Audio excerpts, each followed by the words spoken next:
So we're gonna talk about Sneako, who had a little incident while he live streamed out in New York.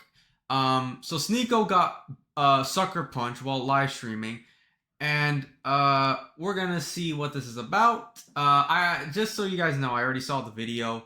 Um, I I'm not gonna show him actually getting punched because YouTube is it's gonna throw a little hissy fit at me, so I'm gonna have to like cut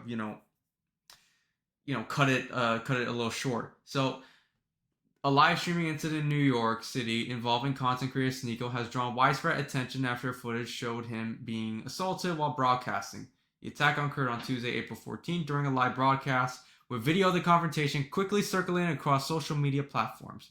The cause of the altercation has not been confirmed. So this is moments before disaster.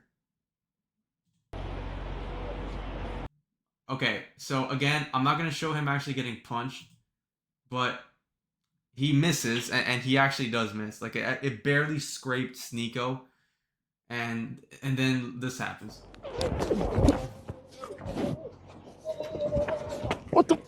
Whoa. Hey, bro. What the fuck, bro? What the fuck, bro? What the fuck? All right. So basically, that's what happened. So shortly after the incident, Sneako addressed the situation on X, reassuring his audience about his condition and indicating he would continue streaming. I'm fine. We got a handle. Going live again in an hour with Professor Jiang's X, whatever his name, Dave Smith. He wrote. He later returned online and shared further details about the encounter, questioning whether the incident was random. I got hit. You can see it in the video. I got hit a few times. I get up, and immediately he pulls out mace and runs away. This doesn't make sense that it was a random person, he explained. So, screw it. I'll just play it. I got hit. You could see it in the video. I'm just going to be honest, bro. Everyone was saying that I could manipulate the situation and lie and stuff like that. I got hit a few times, get up, and immediately pulls out mace and then runs away. And I've never been maced before.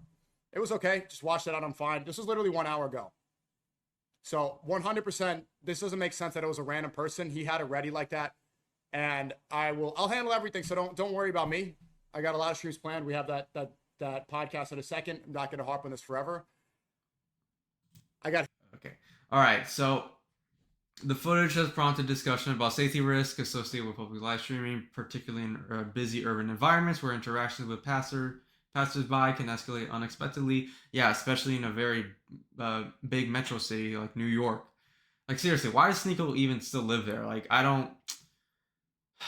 okay, whatever, man. To each his own. This is not the first confrontation involving the streamer in New York. Earlier in April, a separate incident occurred when a member of the public objected to being filmed. I don't want myself on your camera. Delete that. The individual said. Sneako responded at the time. I'm a YouTuber. I'm just making a video. So despite the incident, Sneako indicated he intends to continue streaming, suggesting the episode will not disrupt his online activity. Alright, so my question is, where was Sneako's security, bro? Like Sneako, like if he doesn't walk with security, he actually does have like that's actually pretty brave of him. I'm not gonna lie, but honestly, I mean, he clearly has money. I would have security if I was him completely. No way I would be walking around, especially in New York. What the hell? In New York with no security, and there's a bunch of like, a bunch of random dudes passing by me, and I don't know what the hell's gonna happen. Plus, he was on his phone, bro. Like, be aware of your surroundings, bro. Honestly, and I'm gonna just say this. I am not a huge fan of Sneako. I'm not a huge fan of the guy's, values and his beliefs. Like, I don't really care much for his for what he feels about certain issues. Not all of them, but some of them. Like, I do disagree with him on many topics, but he doesn't deserve to get sucker punched, all because and we don't even know why the guy punched him. He could be just a random homeless dude, or he probably is just out here, stalking the guy just because he doesn't like him. and get that opportunity to sucker punch him. But if that's the case, that's really stupid. That's really stupid. I don't care if you don't like the guy's opinions. I don't care if you don't like his thoughts. Nobody should be, nobody should get punched because they have a different uh, opinion than you. Honestly, that's really stupid. It doesn't help. It doesn't really solve anything. Um, and I know like there's some people who says that he deserved it. He had it coming. One may say that yes, he did, but at the same time, that doesn't really help anything. That doesn't solve anything. That doesn't solve any issues. It just makes the situation worse because you're basically normalizing violence against somebody that you don't really, you don't agree with. And this is America. We're all about debate. You could dislike Sneako all you want. You could dislike what he says, but if you don't like it, just always try and prove them wrong. It's all about debate, having a conversation. Nowadays, we don't like doing that, because everyone is emotional and there's no sense of respect towards others, even if you don't agree with them, and we need that back. And again, I know Sneako has said a lot of stupid things in the past, made a fool of himself. Because of course Sneako has his own like his own phases. He was first he was like he got into the manosphere. He became an Andrew Tate fanboy, and then he converted to Islam because of like you know I mean, I would like to believe it's because Tate did it, but to be fair, Sneako is pretty consistent, with the whole Muslim stuff. Um, and then he got involved in the politics with the Groypers and Ye and all that, and now he's saying like the manosphere and and the America First movement. He's completely just um he turned against them. He's been criticizing them, and it's just I don't really I don't really think this guy is consistent with his beliefs. Like he just flip flops here and there, and that's just been a consistent thing with Sneako. But look, man, I don't really care what his views are today, tomorrow, yesterday. That's not really I don't really care what his opinions are. Do I disagree with them? Of course I do, but I would never ever punch someone purely because he said something I didn't like. Like that's super emotional. Uh, no emotional control of you or of yourself. That doesn't really help you, and it doesn't help the public. It's all about self control and having a debate. It's just having a conversation. Don't let your emotions take over you. Don't let it rule over your life, and you know that's just all it is. Like this doesn't solve anything at all. I don't agree with some Sneako stuff, and I have criticized him in the past. But despite his inconsistencies, I do not support this. I don't support this. It was really stupid for the guy to do. I hope Sneako's okay. It definitely seems like he is. So he's definitely he's gonna keep grinding. He's gonna keep doing his thing. So that's basically the whole Sneako situation. Again, I couldn't show the actual punch because YouTube is run by some wusses, but the video is all over X. It's all over the internet. You could go watch it. You could go see it. Go ahead. And now the clavicular situation. So clavicular, another dude who I have total complete disagreements with, and I've criticized in the past. This guy, he's had an overdose on live stream, and he's been on the same day that Sneako got a sucker punch. So that day, April 14th, was a crazy ass day to be on the internet. So honestly, okay, before I get into this the clavicular stuff, let me just read what happened. So Luke Maxine looks-maxing influencer Clavicular has spoken out after collapsing on stream following a suspected overdose. Okay, stop with the ads, dude. The streamer, whose real name is Braden Peters, was hospitalized on Tuesday evening after an incident that unfolded during a broadcast, and footage circulating online appeared to show him being to carried to a vehicle as an ambulance arrived after his live stream abruptly cut off and sparked concern among viewers. He has since confirmed he is back home, posting on X after the incident. Clavicular addressed what happened, writing, "Just got home. That was brutal. All the substances are just a cope, trying to feel neurotypical while being in the public, but obviously that isn't a real solution. The worst part of tonight was my face descending from the life support mask." He shared the statement alongside an image of himself following the ordeal. All right, so this is the tweet I just read. The post quickly drew responses from followers. One commenter replied, "Just autist Max in public who gives AF what others think." To which Clavicular responded, if I wasn't a live streamer, I agree with you."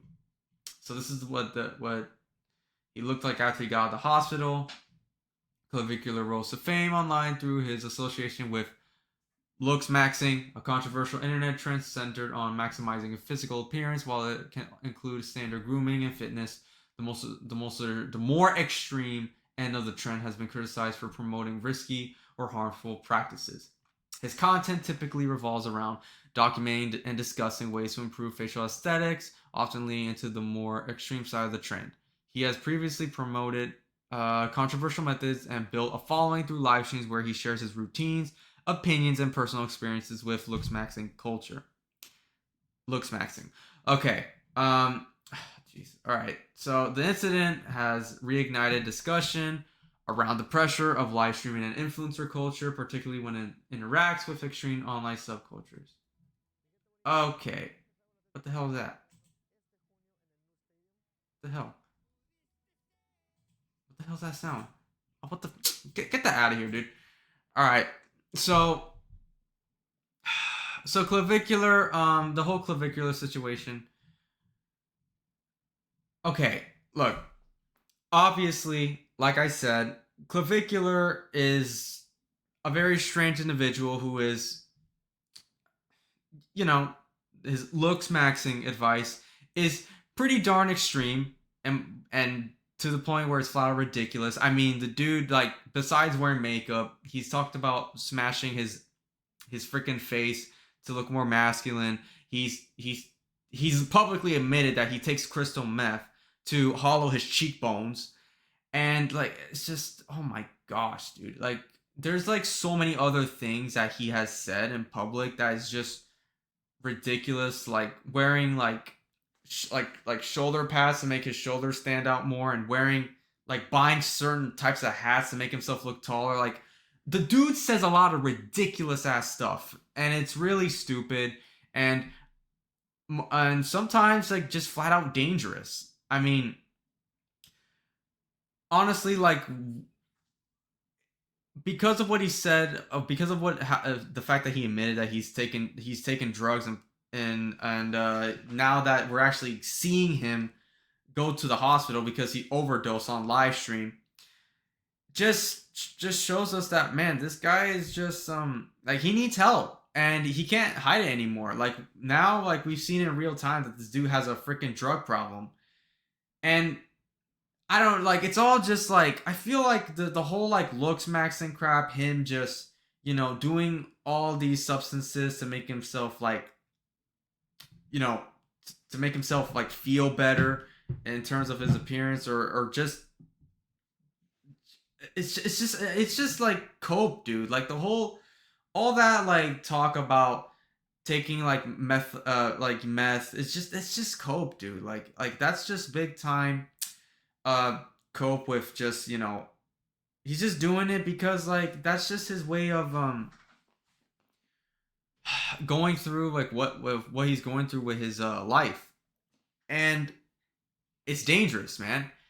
He's not gonna, like, he's a young guy, he's 20, he's literally 20. I'm older than the guy, like, and he's just out here taking some of these substances, doing these, you know, meth harmful methods to better his image, his physique, his looks.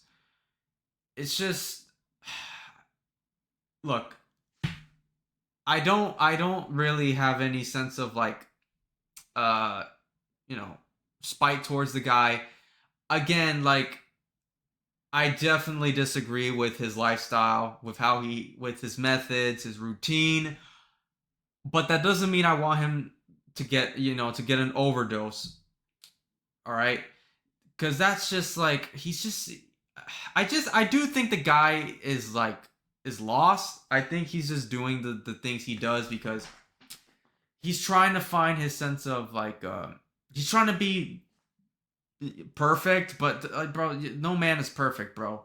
Like I'm not gonna go to extreme lengths to look a certain way, right? I'm not like that. I know, like I definitely worry about the people that like actually follow him and actually try to apply his methods. Like I feel like it's this feels like a gimmick, but it's not. Clavicular legit actually does this stuff, and it's sad, really. And it's come to a point where it's like, at this point, with this overdose, it's like this guy really does need help. He needs help. He can't just keep like doing what he does. And even though he's okay, which I'm thank God, I'm glad, right? Like he's still out here grinding. Like he just opened up a club, which is right after like that he overdosed, which is freaking like like that takes a lot of dedication, right? That takes a lot of willpower. So you know he's just out here doing what he believes is he believes that is gonna make his life better. It's just not. It's just not. And even though he said like where's that freaking tweet again? Even though he said that it's like he look, he literally admitted that it was coke. And even though he's saying that it's not a real solution, like bro, like it's not like dang well he's gonna keep fighting that, because when you're at that level of attention, all that fame, all those eyes on you, and you're doing all the things you're doing to better your looks, your physique, and everything. You're going to extreme lengths to do that, but in reality, bro, it's just like I guarantee you, like he's definitely not feeling great. He doesn't feel like he's complete, and I guarantee you, he's never gonna feel complete because he's just gonna keep doing all those substances. It's a way for him to cope. Behind the scenes, he's gonna struggle with that, all because like he's living a lifestyle that's just it's not healthy for him. It's just not. It's not. Okay. I don't care how many times he says that. Oh, like if you take this, your triceps are gonna get bigger or your neck's gonna get bigger. Like I don't care. I don't care. Right. So Clav, I hope the dude like legit like understands that like he needs to stop like doing a lot of this stuff, because it's gonna eat him away, you know. And I really do hope he just like I pray and hope the guy just doesn't end up getting seriously hurt to the point where he doesn't speak or walk again, or I really hope the worst doesn't happen to him. But I don't know. I don't know. We don't control his life, and I just hope that he just stops. But that's it's I can always just say that, but just Clav just needs to really understand that he's going down a dangerous lane with the way he's living. So, oh my gosh, I freaking hate this ad. All right, so yeah, man, I'm just gonna I'm just gonna end it here, man. This is really sad, especially for a young guy like him. But all you have to, honestly, you just have to pray and hope that he just stops all of the actions that he's doing and just he ends it completely. But only time will tell, and God makes that decision. So again, even though I don't like what the things that Sneako has said in the past, and I definitely don't agree with Clav's way of doing things, I don't want anything bad to happen to them. They are human. They are children of God, and I don't want anything to happen to them. I seriously hope that you know, for Clav at least, that he gets the help he needs, and that he doesn't surround himself with people that are just gonna like ignore what he's going through. And with Sneako is just again, he can believe whatever he wants, but like, yeah, I don't like, again, you can't just like, violence is not the answer. You can't just be doing that in public and think that's the best way to go around doing things, but that's not it. All right. So yeah, I hope I hope and pray the best for both men, Clav especially. And yeah, so man, that day was crazy. Hearing both those stories on the same day is pretty insane.